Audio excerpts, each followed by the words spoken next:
জিন্সের প্যান্টে এরকম ছোট পকেট তো দেখেছেন, কিন্তু কখনো ভেবে দেখেছেন পকেটটা কেন দেওয়া থাকে? পৃথিবীতে এমন একটা দেশ রয়েছে যেখানে ওয়াইন জলের থেকে সস্তা। আপনি কি জানেন পৃথিবীর সবচেয়ে ছোট গ্রাম কোনটি? এরকম সব ইন্টারেস্টিং ফ্যাক্ট জানতে ভিডিওটাকে স্কিপ না করে শেষ পর্যন্ত দেখুন। শেষের ফ্যাক্টটা তো আপনার হুশ উড়িয়ে দেবে। মাথার চুলে দেওয়া শ্যাম্পু দিয়ে কখনো বাইক বা গাড়ি পরিষ্কার করা উচিত নয়, কারণ আমরা চুলে যে শ্যাম্পু ব্যবহার করি তার পিএইচ এর মাত্রা খুবই কম হয়, যার কারণে সেটা অ্যাসিডিক হয়। বাইক বা গাড়ির উপর যে কালার ব্যবহার করা হয় তার প্রোটেকশন লেয়ার থাকে, যেটা শ্যাম্পুর অ্যাসিডিক ভাবের কারণে গাড়ির উজ্জ্বলতা কমে যায়, যার ফলে গাড়িটি পুরাতন মনে হয়।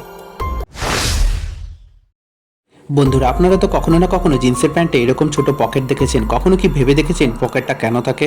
আসলে বন্ধুরা, পকেটটিকে ফিফথ পকেট বলে। এই পকেটটি আমরা সাধারণত পয়সা বা বাসের টিকিট রেখে থাকি, কিন্তু এই পকেটটি বানানোর আসল উদ্দেশ্য পকেট ওয়াচকে রাখা। বর্তমান সময়ে আমরা মোবাইলেই সময় দেখি, আর যাদের হাতঘড়ি পরার অভ্যাস আছে তারা হাতঘড়িতে সময় দেখে নেন, কিন্তু এক সময় মানুষের কাছে কোনো উপায় ছিল না, আর ঠিক সেই সময় তারা পকেট ঘড়িকে ব্যবহার করতেন। মোবাইল ফোন চার্জ করার সময় মোবাইল ব্যবহার করলে মোবাইলের ব্যাটারি লাইফ ড্যামেজ হয়ে যাবে এবং আপনার ফোনের ব্যাটারি খারাপ হয়ে যেতে পারে। এই জন্য বেশিরভাগ মোবাইলে চার্জার কেবল ছোট দেওয়া হয়, যাতে ফোন চার্জ করার সময় ব্যবহারকারী ব্যবহার করতে না পারে। আপনি কি জানেন পৃথিবীর সবচেয়ে ছোট গ্রাম কোনটি? পৃথিবীর সবচেয়ে ছোট গ্রামটি রয়েছে ক্রোয়েশিয়াতে। এই গ্রামটি এতটাই ছোট যে এখানে মাত্র 30 জন লোক বসবাস করে। ভাই, ইন্ডিয়া বা বাংলাদেশে তো 30 জন লোকের একটা ফ্যামিলি হয়। মজাদার ব্যাপার হলো এই গ্রামটার নামটাও ছোট। গ্রামটার নাম হলো হাম।